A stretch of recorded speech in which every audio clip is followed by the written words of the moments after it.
What's up, guys? Spin Firearms here. You guys wanted some more AR content, some ARP content, PDW content, PCC content, and it's all coming over here on this channel. Now, this right here was a full ARP that I bought, Radical Firearms, 7.5-inch ARP, 5.56, 223. But I've added some stuff to it. You guys wanted to see some stuff you can put on it for relatively cheap, that's still affordable, and you can have a nice little range toy. Now, do I take this serious? Of course I do. It's a firearm. But at the same time, this is not my go-to for anything except for a backpack gun. You know, a truck gun. I don't really do stuff like that. I always have a pistol on me, so that's literally what I carry. But this thing right here is actually awesome to shoot at the range. Never a single problem, never a single malfunction, never a single issue, and it's accurate. Anyone who says you can't be accurate with the ARP is crazy. Especially with a brace, especially with a decent optic, you can be just fine. And everything on here, even that trigger, is affordable. But before we get started, hit the like button, drop a comment down below, and subscribe.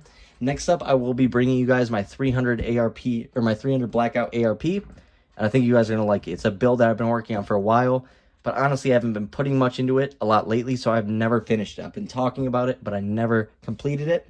I'll be bringing that over here to this channel. Just wanted to show you the mag that I use with it. I use a Pro mag and then a 32-round Daniel Defense mag because this mag does not work in my full-size Black Rain Ordnance, and I have a coupler on there. Now, I'm going to get rid of that, show you guys it's safety checked and cleared, and here we go. Now, like I said, a Radical Firearms 7.5-inch multi-caliber 5.56 2.3 ARP. This thing shoots fireballs, right?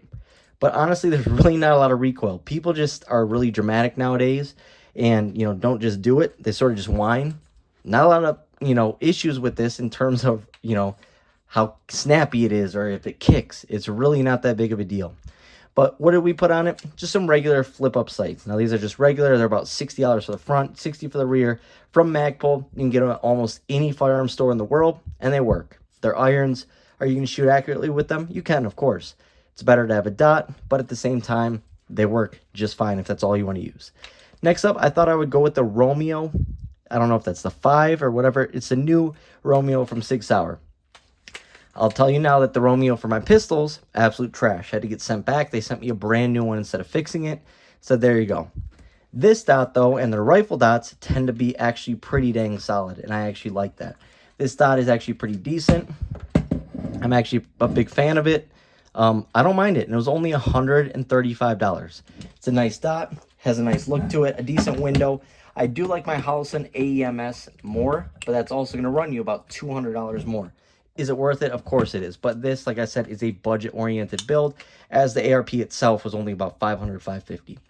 Now, I had to get a rail for this right here, an M-LOK rail, in order to throw on this angled foregrip. But that foregrip sits perfectly. I curl my finger here, and we are good to go. It stays out of the way of any muzzle flash or any fireballs coming out of this thing and really helps with that control. So I actually like that, but it is not a direct mount. I do have a little rail in there instead, if you can see that.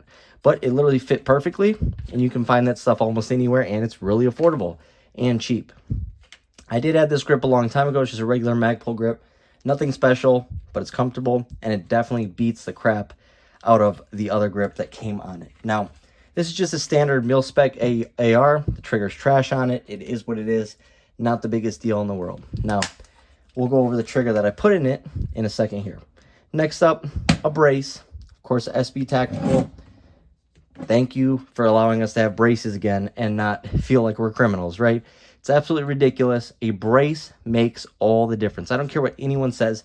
A brace makes all the difference, and that's why they go after them. An AK pistol with no brace is a whole different firearm than an AK pistol with a brace. An AR pistol, you don't really need a brace, but it's a whole different firearm with a brace. I'm telling you guys, it is worth the money. Now, I plan on getting a folder for this, a folding brace, or putting it on my new 300 Blackout build, so it fits a little bit better. But this thing right here, in its size, can fit in my backpack. One of my backpacks, my Mexpedition, this fits just fine, but I do prefer to get a folding stock, or sorry, a folding brace. We'll get that in a second. Obviously, this has multiple positions.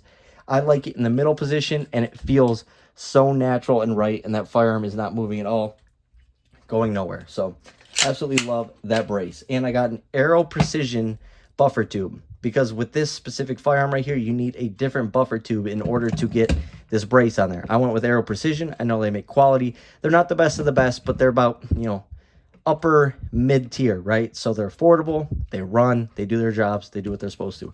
It also was an upgrade for the spring. So I think I paid $80 for that upgrade. And with that spring, it has actually made it less recoil. I actually really appreciate that recommendation from my local range. SP Tactical Brace was about, I don't know, probably $99, $100, $110, something like that, but worth it. This is the best part.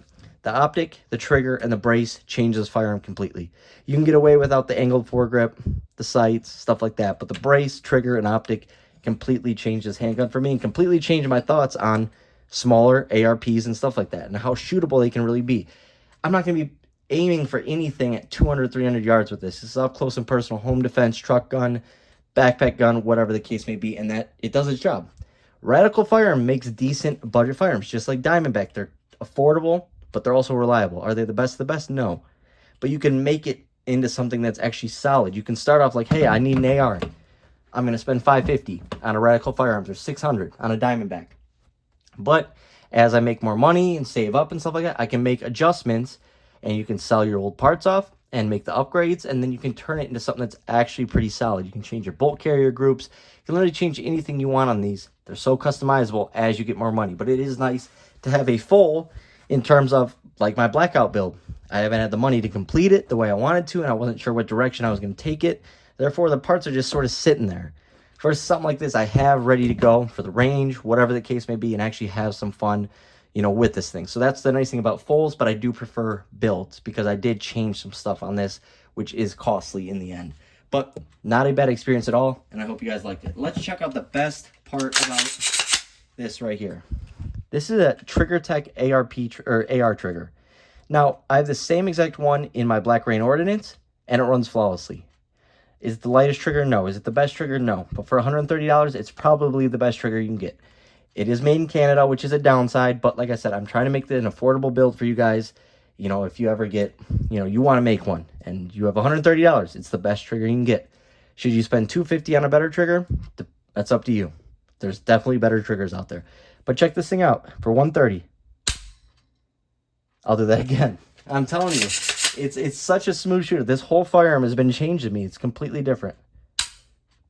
There is no movement, no creep, just a clean, smooth break. And people always ask me the weight. I do not have a weight puller for this, but it simply sits at probably about 3.5 pounds. I think it's advertised at 3.5, 4 pounds, but I feel a 3.5 pound trigger. My buddy's Dan trigger's a little bit lighter, a little more crisp, but this thing is just clean. And for $130, you can walk out of there with 2 triggers, and I'm keeping them all the same across my ARs, so this will be going to my 300 Blackout too, the same exact one.